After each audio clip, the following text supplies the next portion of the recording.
Graça e paz, amados de Deus. Olha aí, ó, comentário bíblico de Gênesis, versículo por versículo de John Gill.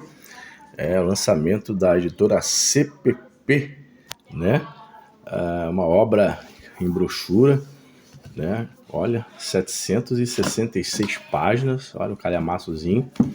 E nós também estamos colecionando, né? Já temos do John Gill, Mateus, Marcos, Lucas e João. Agora estamos colecionando, saiu agora recentemente de Gênesis, né? Êxodo, Levítico, Número, Deuteronômio, Pentateuco.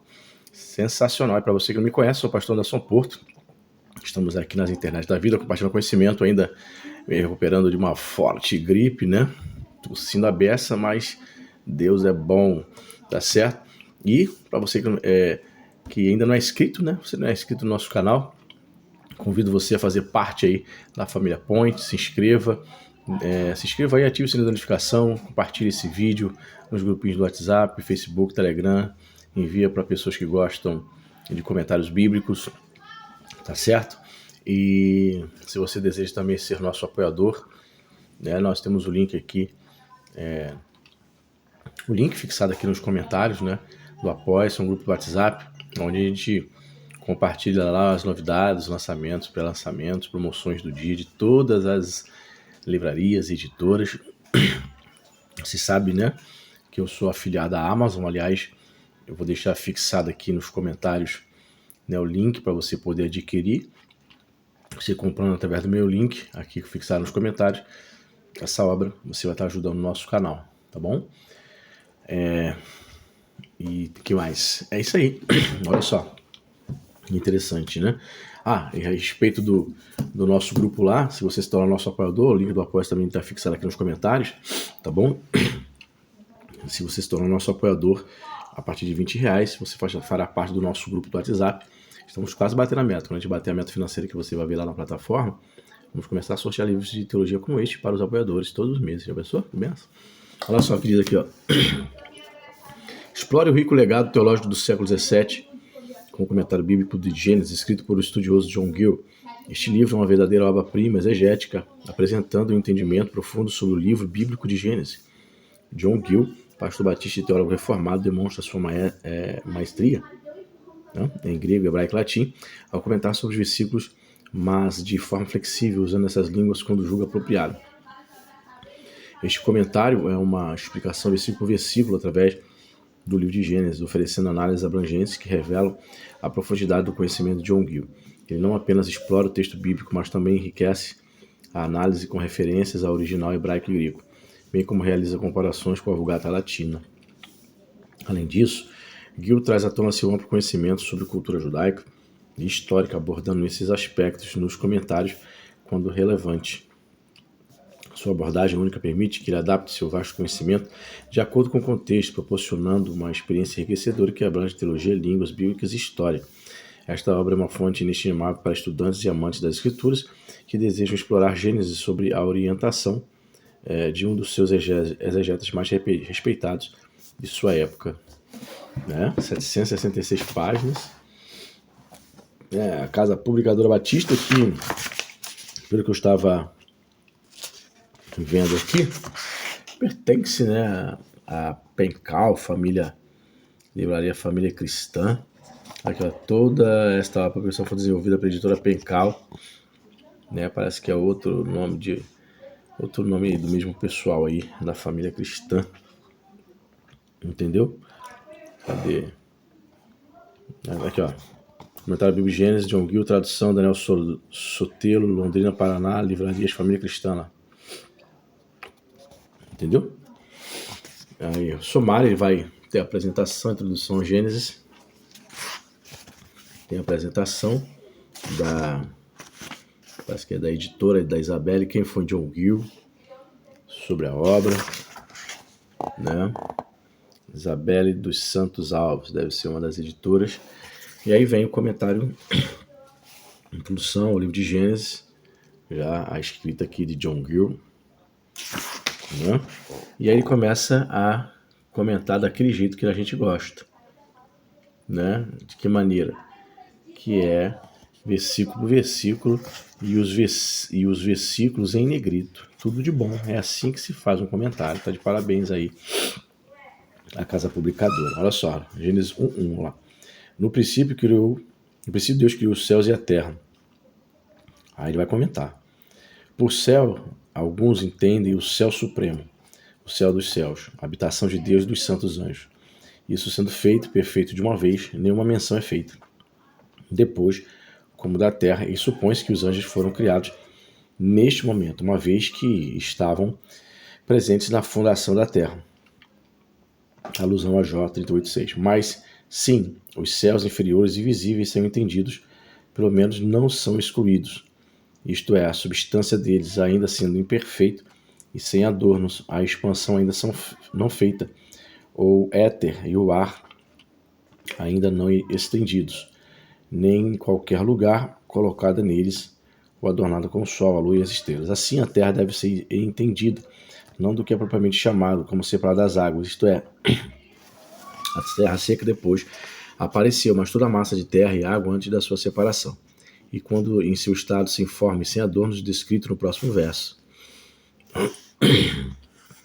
Olha só. Em suma, essas palavras representam os céus visíveis e o globo terrestre em seu estado caótico, como eram primeiros criados pelo poder onipotente.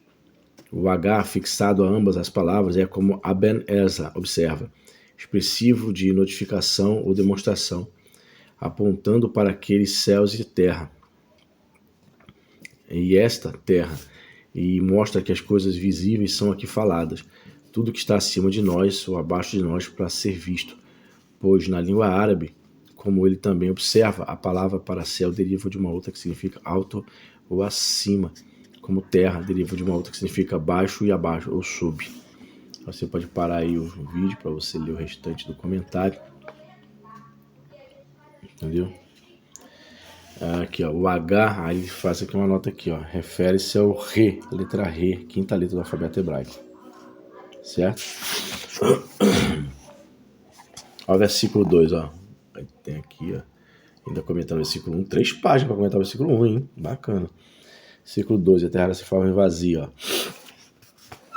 Aqui ele vai comentar, não estava na forma que é agora, caso contrário deve ter uma forma, como toda matéria tem. Era uma matéria fluida, as partes aquosas não estavam separadas das terrosas.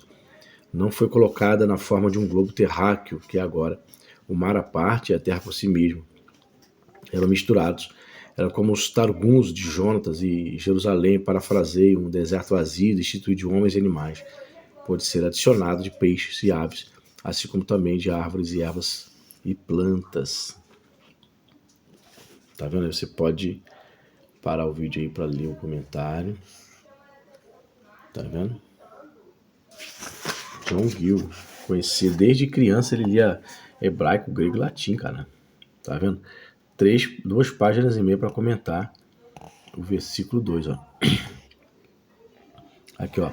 Este mesmo espírito moveu ou chocou sobre a face das águas para fecundá-los, como uma galinha sobre os ovos para chocá-los, para separar as partes que foram misturadas e dar-lhes uma virtude vivificante para produzir criaturas vivas neles. Este sentido e ideia da palavra são infinitamente expressos pelo nosso poeta.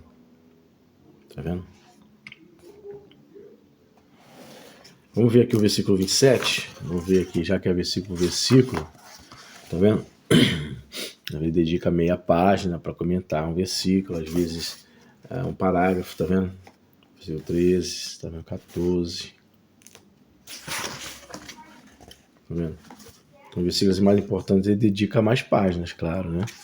Como o versículo 27, que fala que fomos criados à imagem e semelhança. 26, aliás, né? Aqui, e disse Deus, façamos o homem a nossa imagem, conforme a nossa semelhança. Vamos ver o que ele diz aqui, ó. Olha só. E Deus disse, façamos o homem a nossa imagem, conforme a nossa semelhança. As palavras não são dirigidas à terra da qual o homem foi feito, como consultá-la e para auxiliar na formação dos homens, como Moisés, Gerundense e outros escritores judeus, que são terrivelmente estúpidos, nem aos anjos. Rapaz, chama o cara de estúpido. Nem aos anjos, como o Targum de Jonathan, Jarrick e outros, que não são do conselho privado de Deus. nem estavam preocupados com qualquer parte da criação, e muito menos na parte mais sobre dela. Nem as palavras são ditas à maneira dos reis, como Sadiar, usando o número plural como expressivo de honra e majestade, uma vez que tal modo de falar não foi obtido muito cedo, nem mesmo até o fim do Antigo Testamento, mas eles são falados por Deus Pai ao Filho e ao Espírito Santo, que estavam cada um deles preocupados na criação de todas as coisas, e particularmente do homem. Portanto, lemos sobre os criadores divinos no mesmo plural, alusão a J 35:10. E Filo, o judeu, reconhece que essas palavras declaram uma pluralidade e são expressivas de outros, sendo cooperadores de Deus na criação.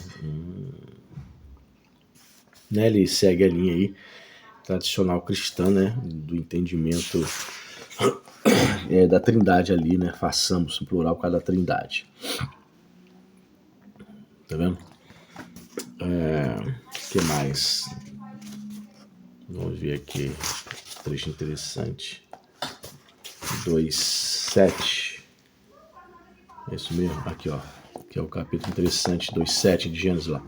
E formou o Senhor, Deus, o homem do pó da terra, e soprou em suas narinas o fôlego da vida, e o homem foi feito alma vivente. Aqui. Não de pó seco, mas como Joséfo diz, da terra vermelha macerada ou misturada com água. Olha, a noção semelhante que Exíodo tem, ou de barro, como em J 33:6. Portanto, uma palavra é usada, traduzida como formado, que é usado para o oleiro, que molda seu barro na forma que quiser.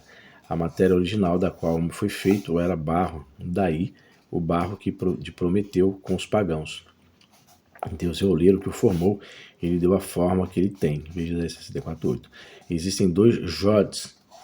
Observa-se na palavra o que não é usual, respeitando, como pensa Jarqui, a formação do homem para este mundo e para a ressurreição dos mortos, mas sim a formação de duas dobras de corpo e alma. Uma expressa aqui, a outra na cláusula seguinte. Isso, como mostra o grande poder de Deus em produzir tal criatura do pó da terra, então serve para humilhar o orgulho do homem, quando ele considera que era terra, terreno, pó e cinzas, e pó ao uso deve retornar. Suprou em suas narinas, ó, que dessa maneira entrou em seu corpo e o vivificou, já que antes era um pedaço de barro sem vida, embora lindamente moldado. Está no plural, os sopros de vida, né? Olha que interessante, está no plural, ó. Sopros de vidas, incluindo o vegetativo, sensível e vida racional do homem. Isso não foi produzido com seu corpo, como as almas dos brutos, mas foi produzido pelo sopro de Deus, como o deles não era. Nem deles fora da terra, como o seu corpo era. Essas duas produções diferentes mostram a natureza diferente da alma e do corpo do homem. Um é material e mortal, o outro imaterial e mortal. Legal, né? Tá vendo? Para facilitar, né, as questões do hebraico, do grego, parece que eles transliteram, não bota no original, escrito no grego, no hebraico, no original, pode perceber que eles transliteram. Vamos ver Gênesis 6, todo mundo pergunta Gênesis 6, o que ele acha, né? Você sabe que ele é conservador, né? Então você até imagina o que ele vai dizer. Aqui, aconteceu que, como os homens começaram a multiplicar sobre a face das águas, nasceram filhas. Com isso, eu não quero dizer que eu não seja, não, também sou, tá? Conservador, tá? Vieram os filhos de Deus, que as filhas dos homens eram formosas, e tomaram para si mulher de todos os que quiseram, né? Vieram os filhos dos homens e tomaram as filhas das mulheres. Não é isso? Os filhos de Deus e tomaram as filhas dos homens, melhor dizendo. Vieram os filhos de Deus e fizeram amor, se relacionaram com as filhas dos homens. Olha o que ele fala aqui, ó. Que os filhos de Deus viram as filhas dos homens, que elas eram justas ou boas, não em um sentido moral, mas natural, bonito de se ver, de belo aspecto. Eles olhavam, apenas consideravam a sua beleza externa e as cobiçavam. Aqueles filhos de Deus não eram anjos bons ou maus, como muitos pensaram, pois são seres incorpóreos e não podem ser afetados por desejos carnais ou casar e serem dados em casamento, gerar e ser gerado. Nem os filhos de juízes, magistrados e grandes personagens, nem eles mesmos, como os Targuns e os Onkelos de Jonathan e assim Jarqui de Ben-Ad-Serra. Mas isso não poderia ser crime para eles, olhar e casar tais pessoas. embora fossem filhas do tipo mais mesquinho, supondo que tenham desempenhado um papel criminoso ao olhar para elas, cobiçá-las e cometer fornicação com elas, até mesmo se casar com pessoas irreligiosas. No entanto, isso só poderia ser uma corrupção parcial, não universal, como é afirmado depois, embora tais exemplos devam, de fato, ter grande influência sobre a população. Porém, isso deve ser entendido da posteridade de Sete. Então, eles já responderam, seguem a linha conservadora, né? Eu também penso, sigo dessa forma. Segue a linha de Sete, entendendo que foram os filhos descendentes de Sete que se relacionaram com as filhas dos homens. Esses filhos de Deus, né? A linha piedosa de Sete. Que desde os tempos de Enos, quando então começou a ser chamado pelo nome do Senhor, tinha o título de filhos de Deus, em distinção dos filhos dos homens. Estes reivindicavam o privilégio da adoção divina e professavam ser nascidos de Deus e participantes da sua graça. Fingiram adorá-lo de acordo com sua vontade, na medida em que lhes foi revelado temê-lo, servi-lo e glorificá-lo. Tá vendo? Aí você pode parar aí o vídeo aí, ó, para você ver o restante da explicação. Ok? Só lembrando a você, deixei o link fixado aqui nos comentários dessa obra aí para você poder estar adquirindo aí, ajudar o nosso canal, tá bom? E sempre lembrando a vocês, né, que temos o nosso grupo do WhatsApp, se você quer fazer parte do nosso grupo do WhatsApp, que não é grupo para debate teológico, nem discussões não, tá? É um grupo para divulgação dos lançamentos, promoções do dia, de todos os sites e editoras. Mesmo o pessoal sabendo, vocês sabendo que eu sou afiliado à Amazon, aqui no nosso grupo do WhatsApp a gente pode colocar as promoções de qualquer site, qualquer livraria, tá? Tá vendo? Quase 800 páginas comentando, versículo por versículo. Sensacional. Eu comprei, gostei. E, permitindo Deus, vamos comprando aí Êxodo, Levítico, né? Coleção completa. Já tem dos evangelhos, você procura aí. Tá vendo? Dedica bastante espaço, bastante conteúdo em cada versículo. Show de bola. Interessante, né? Olha aí, ó. Muito show. Diz aí pra mim aí, tá no seu radar? Se tiver, você pode estar adquirindo aqui através do nosso link, tá certo?